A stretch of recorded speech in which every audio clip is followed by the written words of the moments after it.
The weekend. I do love weekends. I'm just kicking back and making some breakfast, and I thought I'd share something with you guys. I know it's not really an MRA thing, but I think one of the things to add to your lifestyle is a more healthy lifestyle, right? To improve your overall health, and then you can be an old guy like me and still feel good. One of those things is to cook with a cast iron frying pan, right? We've got all of these modern frying pans like the Tefal and Teflon, and they only last a few years, maybe a couple of years if you treat it well. And doctors or medical people can detect a lot of that Tefal residue in your bloodstream, and who knows what that does to you. And then on top of that, if you cook with a newer Tefal pan and you happen to have parrots or parakeets or something in your house, sometimes they'll die. I mean, the outgassing residue. Oops, my pancakes are ready to. I think they're ready to. I might have overdid it. Darn it. That's what I get for making a video and cooking. Anyway, with these cast iron pans, but with cast iron, they will basically last forever. I could, if I was going to have any kids, I could leave this to my kids.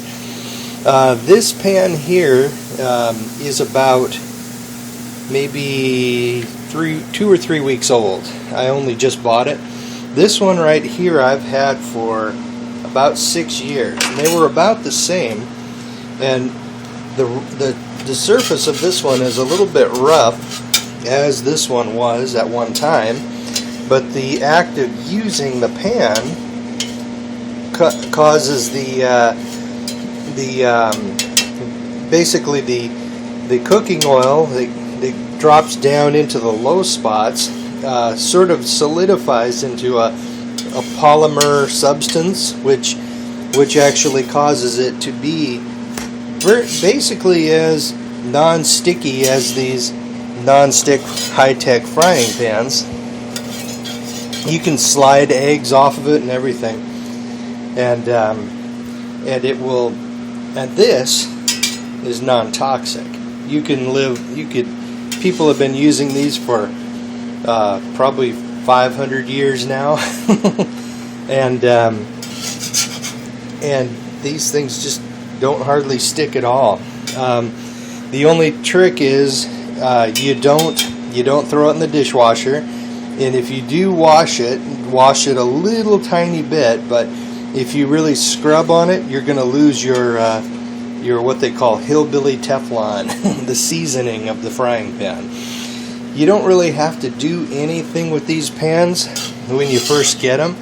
You just start using them, and the oil drops down into the low spots, solidifies into sort of a polymer.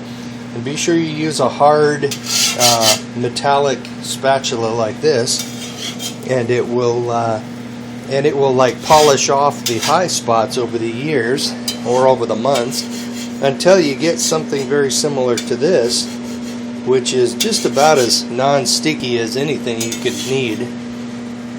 Okay. I think I'll just... This is on a smaller burner, so the inside cooks a little faster than the outside. So basically this will not put any kind of residue in your bloodstream, and it will last forever. You don't have to buy them every 3 years like you do with the Tefal pans.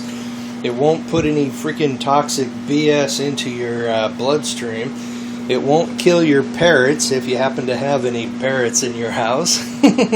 Overall, I mean, and if it kills parrots, Jiminy Christmas, guys, it can't be good for you or your pets or anything like that. That's why they use parakeets in coal mines, or they used to, because if the parakeet dies, it's time to get the hell out of there. And if your freaking Tefal pan kills your parrots, get rid of the damn thing and go with cast iron. That's basically it for this vid. This pan is only just a couple weeks old, and it's already pretty much non-stick. I think that Tefal pan BS, that's just hype, and it's just another way for the elites to poison the population and decrease our overall well-being and decrease our lifespans and all of that stuff, and make money off of us too. So go with cast iron, and I'm going to leave a link to Paul Wheaton's cast iron video and his article if I can dig it up. I'm a big fan of Paul Wheaton's stuff. So see ya.